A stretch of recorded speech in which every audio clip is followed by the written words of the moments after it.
É o problema 25, não é?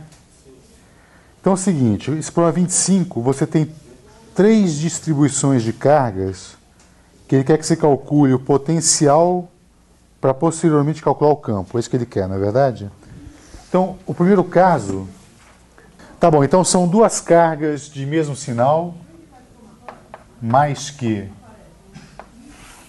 e a outra também de mais que.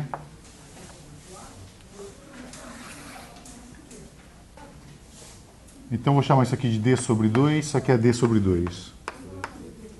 2D. Tá. Mas a distância total ele chama de D. Ele quer que você calcule o campo num ponto Z, o potencial num ponto Z qualquer, não é isso? Aqui no eixo Z, então. No eixo Z. Tá bom. Então, calcular o potencial não é bem fácil, porque você vai estar somando escalares. Então, o potencial em Z, vou chamar de VZ, já que as cargas são iguais e a distância de cada carga dessa até o ponto P é a mesma, eu vou dizer que é 2 vezes o potencial gerado por uma carga só. Né? E o potencial gerado por uma carga pontual é 1 sobre 4πε0, Q sobre a distância. E essa distância aqui, R ao quadrado é igual a Z quadrado mais D sobre 2 ao quadrado. Então, a distância que aparece aqui vai ser Z quadrado mais D sobre 2 ao quadrado. Pronto, esse é o potencial. Bastante simples, não?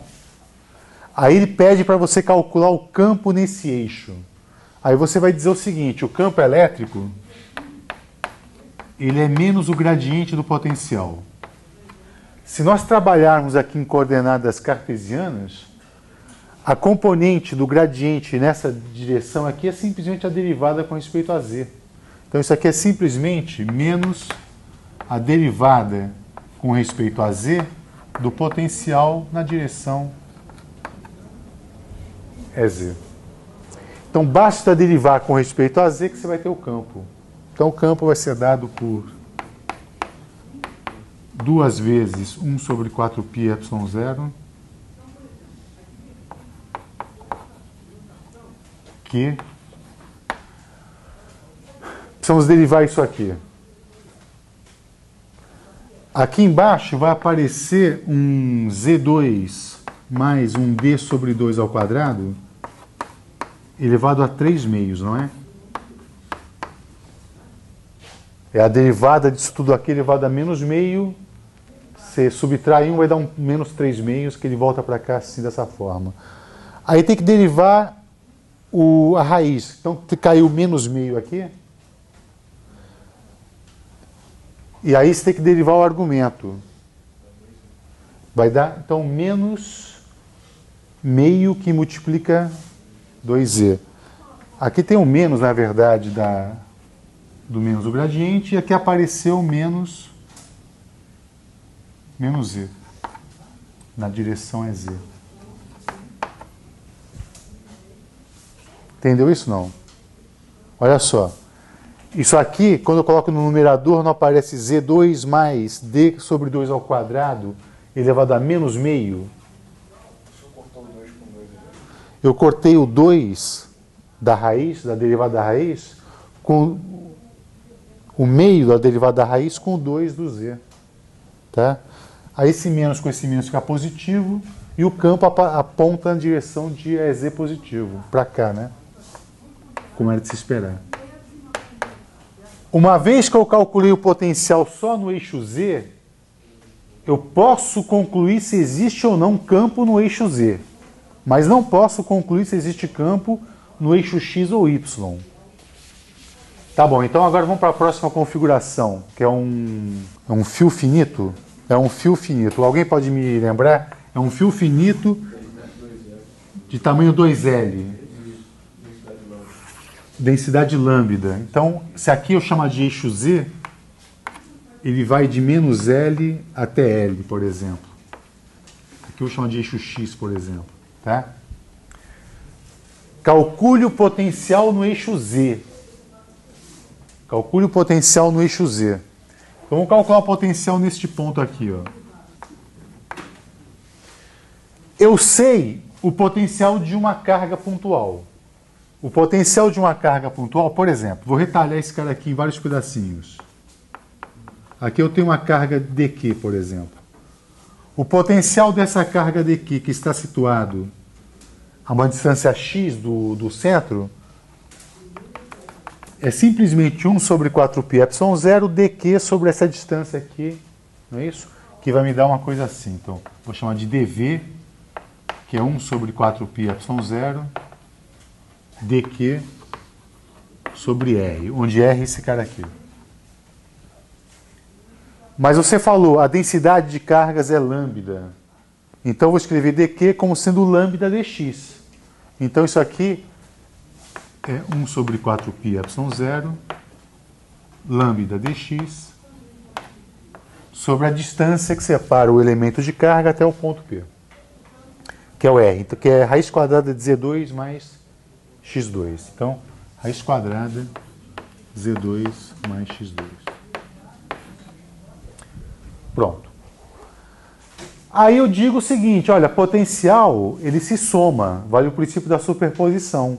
Então, o potencial neste ponto aqui, devido a esse fio, é a soma de todas as contribuições das cargas pontuais. Então, basta integrar isso em x agora.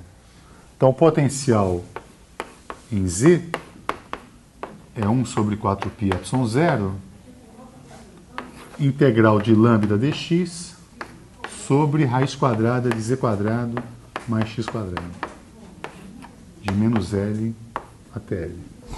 A integral desse cara aqui, eu vou te dar o resultado disso, isso aqui vai ser lambda sobre 4π ε0, isso aqui vai dar ln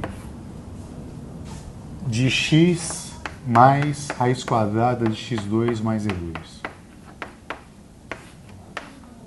de menos L a L. Aí tem que substituir os extremos de integração e você vai ter o Vz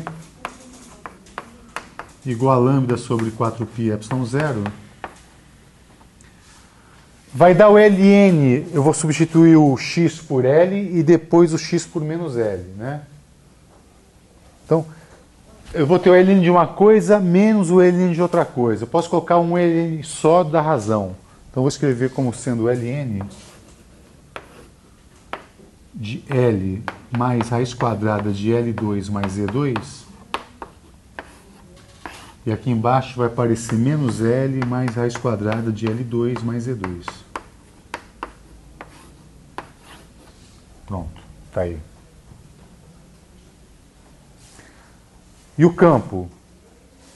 Só com a expressão do potencial em Z, eu te dou... Esquece a figura agora. Eu te dou isso aqui.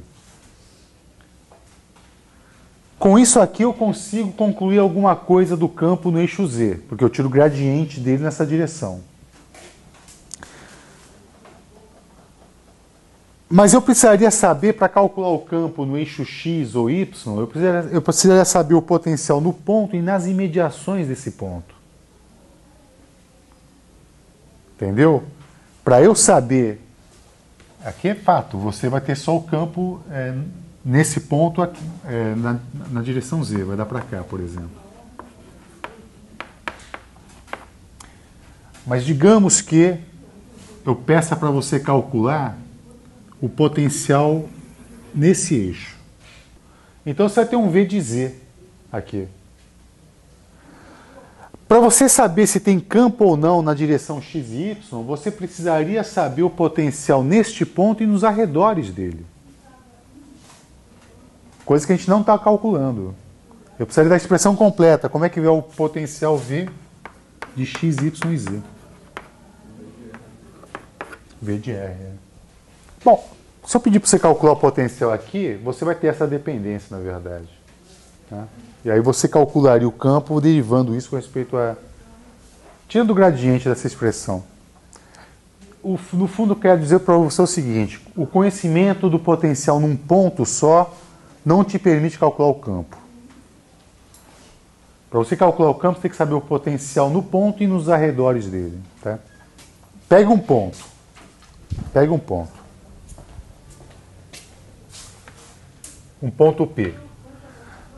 Digamos que eu saiba o potencial nesse ponto. Se eu souber o potencial neste ponto aqui também, por exemplo, no máximo eu posso obter o gradiente nessa direção. A derivada nessa direção. Ou seja, a componente do campo nessa direção.